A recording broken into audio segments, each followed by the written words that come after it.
उसको हमें हटाना है, हमें करना ही होगा। एक मिनट लेकिन सर, ये बहुत बात शानदार बात बोली।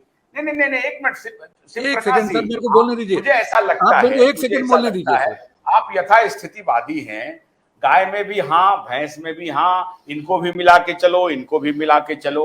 जो अभी आपने कहा कि मैं ये सवाल मैं उठा चुका हूं कि ये जो 80,000 करोड़ रुपए आ रहे हैं सरकार अपनी तिजोरी में नहीं रख रहा है।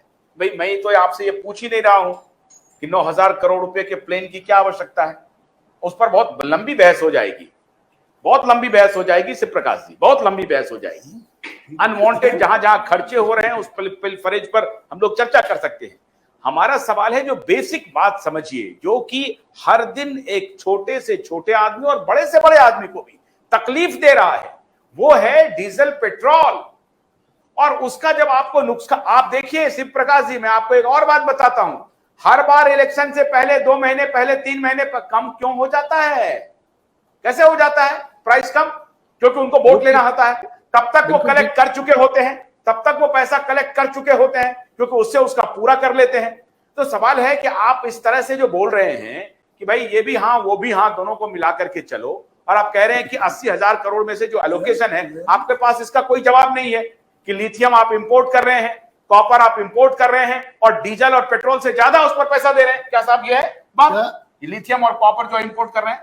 बिल्कुल, आपको वो चीजें डेवलप करनी चाहिए जो इंडिजिनस हो जाए। अभी आपको मैं बताता हूं, इतना बड़ा मिशन बनाया है, जल मिशन, हर गांव तक, टोटी तक पहुंचाएंगे। उसमें इंडियन कई कंपनी, फिनोलेक्स वगैरह ने बड़े बड़े प्लांट लगाए, लेकिन सब टेंडर पास हुए हैं चाइना की कंपनी के लिए। ये इंडिया के, ये मैं बैठा हूं यहाँ नोएडा, ग्रेटर नोएडा, सामने मेट्रो चल रही है। इस मेट्रो की बोगी कहां से आई है? इंडिया में भी बन रही है, लेकिन ये चाइना से आई हुई है। तो जो इंडियन गवर्नमेंट है वो कहती है कि हम तो खरीदेंगे चाइना से, पब्लिक से कह रही है कि पटाखे भी मत खरीदो, लेकिन हम खरीदेंगे चाइना से, हम इंडिजिनस नहीं खरीदेंगे। तो गवर्नमेंट को इंडिया को बढ़ाना होगा। मैं एमएसएमई का नेशनल प्रेसिडेंट हूं, मैं रोऊंगा, दुख दूंगा, क्योंकि एमएसएमई जो है रो रही है, कलप रही है। मैं हूं जो विश्वेश्वरैया ने बनाई थी ऑल इंडिया मैन्युफैक्चरिंग ऑर्गेनाइजेशन, उसका मैं यूपी का चीफ हूं। मुझे पता है कि मैन्युफैक्चरिंग की क्या हालत है। और आपने केवल क्या किया कि ऑल इंडिया, जो विश्वेश्वरैया के जमाने में, अंग्रेजों के जमाने में फाउंडर थे, लेकिन उसके बावजूद भी मैन्युफैक्चरिंग। तो आपको यदि केवल इसलिए यदि डरते हो डंडे से, तो इंडस्ट्री खत्म हो जाएगी और हम लोग गुलाम होंगे पहले की तरह। क्योंकि आज हालत क्या हो रही है, एमएसएमई चल नहीं रही है, केवल एमएसएमई का नारा दिखाया जा रहा है, दिखाया जा रहा है। प्रकाश जी कुछ बोलना चाहते हैं, प्रकाश जी बोलिए, फिर आप शिव प्रकाश भी बोलेंगे। प्रकाश जी बोल लीजिए। देखिए एक बात शिव बाबू अग्रवाल ने बहुत अच्छी बोली है। बुरा मत मानिएगा, ये बहुत बहुत गुस्से में है। गुस्से में इसलिए है कि ये पीड़ा देखते देखते बर्दाश्त नहीं हो रहा है, इसलिए आप ये बात है जी। बोलिए प्रकाश।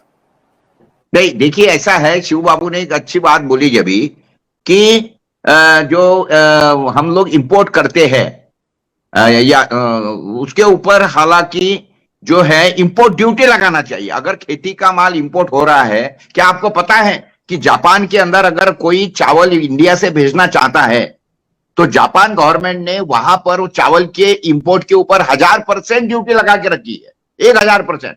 यानी अगर इंडिया से कोई आदमी चावल लेके जाएगा वहां पे 50 रुपए के अंदर, तो वो 50 रुपए के ऊपर 1000% यानी 500 रुपए ड्यूटी है, और वहां पे वो चावल बिकेगा 550 रुपए में। गवर्नमेंट ऑफ जापान ने ऐसा क्यों किया है? वो बोलते कि अगर हमारे देश के अंदर चावल इंपोर्ट करेंगे, हमारे देश का किसान क्या करेगा? क्यों भेजे हमारे देश के अंदर, हमको नहीं करना है। लेकिन वो क्यों कर दिए उन्होंने, ड्यूटी क्यों लगा दी है?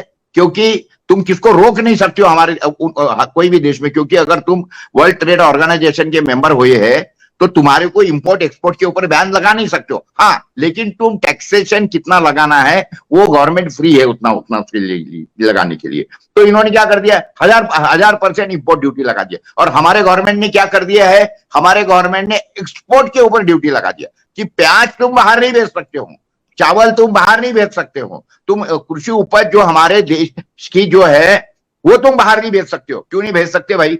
क्योंकि तुम्हारे को ये कृषि उपज जो है किसानों की लूटना है और ये देश के जो मतदार है उनको फोकट में बांटना है, क्योंकि आपको खरीदना है वो। फिर अगर आपको खरीदना ही है वो, जैसे अगर ये गेहूं अगर अभी 18 रुपए 20 रुपए में खरीद रहे हो और 20 रुपए का माल लेके इनको 2 रुपए में फोकट में बांटना है, तो गवर्नमेंट को जो 16 रुपए का या 18 रुपए का जो पर केजी लॉस होता है, गवर्नमेंट बोलती काय को बढ़ाते। अगर इन्होंने समझ लो गेहूं की कीमत 3000 रुपए कर दी तो 30 रुपए किलो हो गया, बांटना 2 रुपए में, तो जो इनका लॉस है वो 28 रुपए हो जाएगा, इनको प्रोविजन करनी पड़ेगी। तो ये बोलते काय के लिए बढ़ाते, मरने दो ना, किसान मरना है तो उनको मालूम है कुछ होता नहीं है। 13 महीने बेचारे किसान पंजाब बॉर्डर के ऊपर बैठे रोते हुए, और ये देश का पंतप्रधान बोलता है कि 700 किसान मरने के बाद में बोलता है कि मेरे कारण थोड़ी मर रहे हैं, और जाके सादा ये बोलने को होता है। देखिए, मैं कोई राजनीति करने के लिए बैठा नहीं हूं, मेरा ये बोलना है कि जो पॉलिसीज है हमने जो हमारे देश का अगर किसान का माल अगर एक्सपोर्ट होता है तो उसके ऊपर एक्सपोर्ट प्रमोशन सब्सिडी देना चाहिए कि वे बहुत अच्छी बात है, तू भेज रहा है और हमारे देश के लिए डॉलर मिल रहा है। हमारे देश में डॉलर क्या गवर्नमेंट या कोई व्यापारी कमा के ला रहा है क्या? बहुत ज्यादा आज के घड़ी के अंदर जो डॉलर आ, क्योंकि हमारा एक्सपोर्ट है कितना भयंकर कम है, हमारा एक्सपोर्ट इंपोर्ट की तुलना में। हमारा सबसे ज्यादा इंपोर्ट हो रहा है, हर चीज इंपोर्ट कर रहे हैं।